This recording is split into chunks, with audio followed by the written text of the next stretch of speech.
앞에서 말했던 그 토기장의 비유를 통해서 회개를 촉구하고 심판을 경고했음에도 불구하고 그 경고를 듣지 않고 회개하지 않는 이들을 향해서 하나님의 심판이 반드시 일어나게 될 거라는 것을 이야기하고 있습니다. 하나님께서 예레미야에게 토기장이 옹기를 사고 백성의 어른들과 제사장의 어른 몇 사람과 함께 이 흰놈의 골짜기로 가서 거기에서 하나님 말씀을 선포하라고 명령을 하십니다. 백성의 어른과 제사장은 유다 백성들의 지도자들입니다. 백성의 어른인 장로는 주로 그들의 삶 가운데에서 일어나는 문제들을 해결하고 그 백성들을 다스리는 역할을 합니다. 또 제사장은 종교적인 일을 주관했던 사람들이죠. 이 두 부류의 사람을 데리고 가서 말씀을 하라고 명령하신 건 바로 모든 백성들에게 하나님의 심판이 임할 거라는 것을 선포하기 위한 하나의 내용입니다. 2절에 보면 하시드문이라는 표현이 나옵니다. 질그릇 조각의 문이라는 뜻으로 보통 예루살렘 성의 동문을 의미합니다. 이 문을 통해서 성내의 쓰레기를 흰놈의 아들 골짜기로 버리고 거기에는 쓰레기 소각장이 있었죠. 흰놈의 아들 골짜기는 유다 지파와 베냐민 지파 사이 경계에 있는 곳으로서 예루살렘 남쪽에 위치한 곳입니다. 성내의 쓰레기뿐만 아니라 동물의 사체와 또한 사람의 시체들을 버리는 곳이기도 했고, 또 유다 백성들이 몰렉 신에게 자기 자녀들을 제물로 인신제사를 드렸던 곳이기도 합니다. 또 구약 성경에서는 이곳을 저주받은 곳, 또 하나님의 심판을 상징하는 곳으로 주로 언급이 되는 곳이죠. 3절을 보면 내가 이곳에 재앙을 내릴 것이라 그것을 듣는 모든 자의 귀가 떨리니 라고 말씀하십니다. 여기서 이곳은 말씀의 선포가 이루어지는 그 흰놈의 골짜기를 말합니다.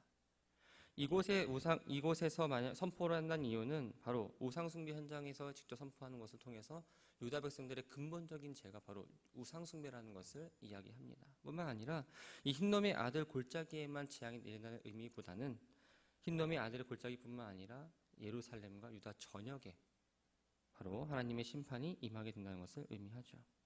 예언을 받는 대상은 바로 유다의 왕들과 예루살렘 주민입니다. 여기서 유다의 왕이란 왕을 비롯한 왕의 가문의 사람들을 모두 말합니다. 즉 당시의 왕이었던 여호야김뿐만 아니라 그 왕으로 대표되는 왕족들과 지배 계층들까지를 포함하는 이야기죠. 재앙의 소식을 듣는 모든 이들이 귀가 떨리게 된다라고 이야기합니다. 그 말은 재앙의 소식이 상상치도 못한 그 재앙이 엄청 크다는 것 때문에 듣고 놀라서 그런 두려움을 가질 수밖에 없다는 것을 그렇게 표현해주고 있습니다. 하나님께서 재앙을 내리신 이유에 대해서 4절에서 이렇게 이야기합니다. 그들이 나를 버리고 이곳을 불결하게 하며 이곳에서 자기와 자기 조상들과 유다 왕들이 알지 못하던 다른 신들에게 분향하며 무죄한 자의 피로 이곳에 채웠다. 이곳을 불결하게 한다는 말은 쉽게 말씀드리면 이방인의 땅으로 만들었다는 걸 의미합니다. 유다 백성들은 하나님께서 거룩히 구별하신 그 땅을 기업으로 받았습니다. 그곳에서 잘 살고 있었죠. 그런데 이 이방의 우상이 들어오면서 그것을 숭배하고 인신제사를 드리고 뿐만 아니라 의로운 자들을 살해하는 등 그 땅을 거룩한 땅이 아니라 죄로 물들었다는 겁니다. 그래서 무죄한 자의 죄로 이곳에 채웠다라는 그 사실을 구체적으로 5절에서 이렇게 표현을 합니다. 그들이 바알을 위하여 산당을 건축하고 자기 아들들을 바알에게 번제로 불살라 드렸다. 우상을 숭배하기 위해서 산당을 지을 뿐만 아니라 아무 죄도 없는 자신의 아들들을 인신 제사로 바쳤다라는 거죠. 자기 아들을 제물로 바쳤다라는 건 아주 잔인하고 가증스러운 행위입니다. 근데 하나님께서 명령하신 건 아니었어요. 물론 창세기에 보면 아브라함을 시험하기 위해서 이삭을 잡아 번제를 바치라고 말씀하신 부분은 있습니다. 그런데 하나님께서 아브라함에 대한 충성을 확인하셨을 때, 그 믿음을 확인하셨을 때 아브라함에게 이삭을 해하지 못하라고 분명히 말씀을 하셨죠. 명령을 하신 건 아니었습니다. 그렇다면 왜 자기 자식을 불살라 가면서까지 우상을 숭배한 이유는 무엇일까요? 바로 그들의 탐욕 때문에 그렇습니다. 하나님께서 허락하시지 않은 것을 자기들의 방법과 노력을 통해서 얻으려고 바알을 비롯한 모든 우상들을 숭배했던 겁니다. 그러면서 6절에서 흰놈의 아들 골짜기에 재앙이 임하게 되면 이렇게 될 거라 말씀하십니다. 도벳이나 흰놈의 아들 골짜기라 부르지 않고 오직 죽임의 골짜기라 부르는 날이 이른다. 구약성경 전반에 걸쳐서 지명이나 사람의 이름을 새롭게 정하고 부르는 건 중요한 의미가 있습니다. 그것이 때로는 긍정적이고 희망적일 수 있지만 반대로 부정적이고 절망적일 수도 있지요. 오늘 본문에서는 바로 부정적이고 절망적인 것에 해당을 합니다. 도벳은 불사르는 곳이라는 의미를 갖고 있습니다. 이 배출된 쓰레기를 흰놈의 골짜기에서 불태운 것에서 유래된 말이기도 합니다. 또 본문에서 본 것처럼 도벳이나 흰놈의 아들 골짜기는 바로 인신제사를 의미하는 단어이기도 합니다. 그러나 죽임의 골짜기는 약간 이름의 차원이 다릅니다. 이방의 풍습을 따라서 유다 백성들이 행한 이 인신제사로 인해 무고한 생명들이 학살을 당한다는 의미도 있고, 죄악을 행하는 유다 백성들에 대한 하나님의 심판으로 인해서 그들이 멸절된다는 것을 의미합니다. 이 일은 주전 586년에 예루살렘이 바벨론에 함락될 때 발생합니다. 바벨론 군대는 예루살렘 성을 함락한 이후에 자기들에게 결사항쟁한 이 예루살렘 백성들을 죽이고 바로 이곳 흰놈의 골짜기에 던져 불태워 버렸습니다. 7절에 보면 하나님은 이곳에서 유다와 예루살렘의 계획을 무너뜨린다라고 말씀하십니다. 여기서의 계획은 바로 하나님을 대적하여 세우는 계획입니다. 유다 백성들은 자신의 안전을 위해서 생각했던 이 극악스러운 인신제사와 우상숭배를 계획했던 것을 말합니다. 그들은 이것을 통해서 자신들의 영원한 번영과 안녕을 보장해 주는 거라고 생각을 했지만 결국 그들은 하나님께서는 그들의 그 계획을 전부 헛된 일로 만들겠다라고 지금 말씀하고 계신 거죠. 그들이 확신했던 것과는 다르게 정반대의 결과가 이어집니다. 백성들은 적들의 칼에 의해서 죽임을 당하게 되고 치시는 무덤에 묻히지 않고 각종 짐승들의 먹이가 되는 등 아주 처참한 죽음을 맞이하게 됩니다. 이러한 재앙을 맞이하게 된 유다는 당연히 황폐해질 수밖에 없고 유다 이런 모습을 보고 비웃고 수치를 당하게 된다고 말을 하죠. 뿐만 아니라 구절을 보면 그들의 원수와 그들의 생명을 찾는 자에게 둘러싸여 곤경에 빠질 때에 하나님께서 그들이 그들의 아들의 살, 딸의 살을 먹게 하고 또 각기 친구의 살을 먹게 하겠다라고 말씀을 하십니다. 이러한 끔찍한 심판의 예언은 이미 모세에 의해서 언급된 적이 있습니다. 실제로 이러한 참담한 불행이 일어났습니다. 북이스라엘의 아람 왕 베나닷의 침략을 받을 때에 사마리아에서 그 일이 일어났고 또 남유다 멸망 직전에 바벨론을 통해서 예루살렘이 포위당했을 때도 이 일이 이루어졌습니다. 또 시내산 언약에 의하면 이러한 행위는 바로 하나님께서 불순종한 것에 대한 저주의 결과라고도 볼 수 있죠. 하나님은 재앙을 통해서 우상의 인신제사를 삼는 이 유다인들의 죄악에 대해서 대가를 치르겠다라고 말씀을 하시는 겁니다. 하나님은 예레미야에게 손에 들고 있던 항아리를 사람들 가운데 사람들이 보는 것을 깨트리게 하고 그 행동의 의미가 무엇인지를 이야기하라고 말씀하십니다. 11절을 보면 사람이 토기장의 그릇을 한번 깨트리면 다시 완전하게 할 수 없나니 이와 같이 내가 이 백성과 이 성읍을 무너뜨리니 도벳에 매장할 자리가 없을 만큼 매장하리라. 토기장이가 쓸모없다고 판단된 토기를 깨트려 버리면 산산조각이 납니다. 다시는 복원할 수 없을 정도의 모양을 갖추게 되죠.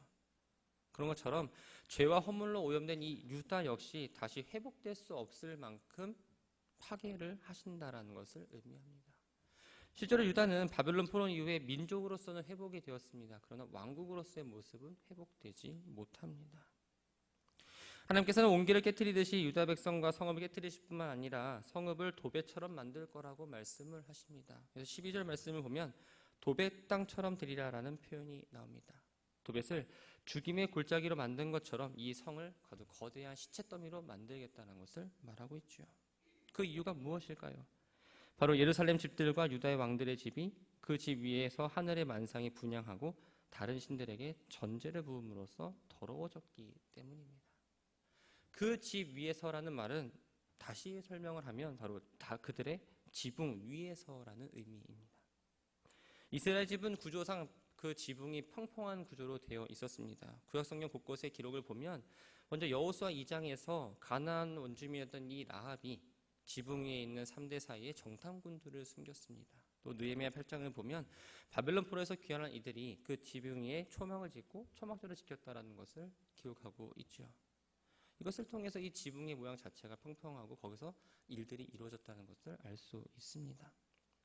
그들의 지붕 위에서 숭배의 대상인 1월 성신에게 제사를 했는데 그 이유는 바로 우상에게 조금 더 가까이 가고자 하는 그들의 의도를 볼 수 있습니다.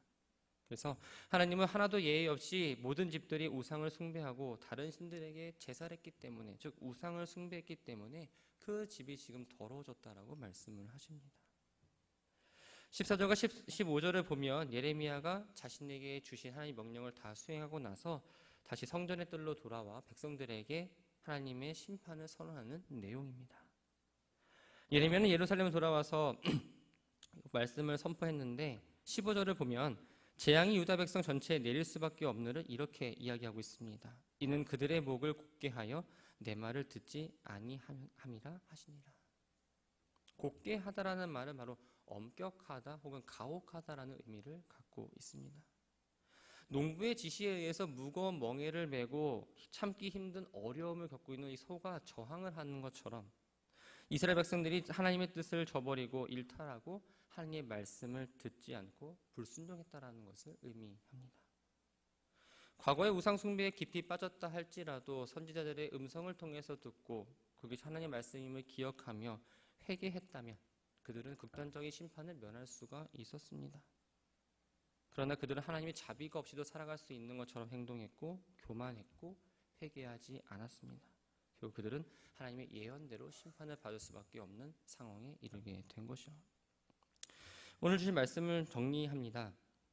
하나님께서 유다 백성들에게 원하셨던 것은 아주 간단했습니다. 이방신에게 분향하고 제사를 드리는 것이 아니라 하나님의 말씀에 순종하면 됩니다. 거룩하신 하나님만을 기억하며 그 하나님을 섬기는 삶, 죄악된 탐욕에 따라 사는 사람이 아니라 자비와 긍휼의 삶, 의의 삶을 살아가는 것이었습니다.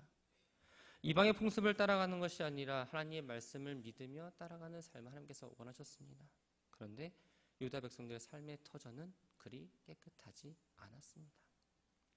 오늘 말씀을 통해서 우리가 한번 생각해 봐야 될 건 바로 내 삶의 터전은 어떠한가입니다. 나는 과연 하나님의 말씀을 듣기만 하는가? 하나님의 말씀을 듣고 새기고 나아가는가? 또 내 삶에서 정말 하나님의 말씀대로 사는 것이 아니라 내 생각과 내 욕심과 내 원하는 것들을 채우면서 살아가고 있지는 않은가입니다. 내 주변이 깨끗하면 물건을 쌓아두지 않습니다. 쓰레기가 버리지 않는 곳에 쓰레기 하나 버리기 시작하면 그것은 쓰레기장이 됩니다. 마찬가지로 내 마음에 어떤 불필요한 것들을 하나하나 쌓아가다 보면 그것은 하나님 원하시는 삶이 아니라 바로 내가 원하는 삶이 되는 거죠. 그 깨끗함을 유지하려고 하는 것처럼 우리들의 영혼 역시, 우리들의 삶 역시 늘 깨끗함을 유지하도록 노력해야 합니다. 그렇다면 하나님과의 관계를 막는 것들을 하나하나 정리할 수 있어야 됩니다. 그래서 누구보다 내가 잘 압니다. 하나님과 가까워질 수 있는 기도의 삶을 방해했다면 그 시간을 내서 기도하는 삶을 살아가시기 바랍니다. 이 시간뿐만 아니라 말씀을 듣는, 말씀을 보는 시간을 충분히 가지시기 바랍니다. 그리고 말씀을 받고 나아간다 하면 이 말씀이 나에게 주는 의미가 오늘 무엇인지 하루 종일 고민하시면서 하나님 말씀이 나에게 이끌어가는 것이 무엇인지를 기억하면서 그 의미를 새겨가며 살아가는 날들이 되시기를 바랍니다. 그래서 하나님의 징계로 힘들고 어려운 삶이 아니라 어려움 가운데 있지만 그 말씀을 통해 기도를 통해 새 힘을 받고 하루하루의 삶을 건강하게 살아가는 우리 모두가 되기를 주님의 이름으로 축원합니다.